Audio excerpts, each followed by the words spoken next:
right, so beautiful restaurant. A lot of people left because of lunch. See all the cakes and pastries, all gluten-free. And what you do is when you get to your table, you're gonna scan this. It'll give you the menu for everything in the food market over here, which is amazing. And you just order on the app. All right, went with the tikka masala. Oh my gosh, what is this thing? Green curry. Green curry, look at that. Oh my, I should have went with that one, I think, to be honest. Anyways, let's dig in. All right, a lavender and lemon tea cake, gluten-free.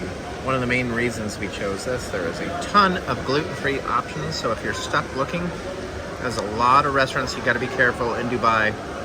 You'll see a lot of meat dishes, but the sauces have gluten. So just be careful, but they do a pretty good job here of actually telling you what's gluten-free, what's not. So let's see how it tastes. All right, guys, that wasn't good at all.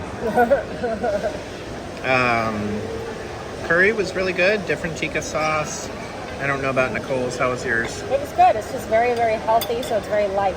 So, light and tasty. Anyways, the cake, very dense, but also very light, not overly filling. Really good experience. Cheers from Dubai. Laters.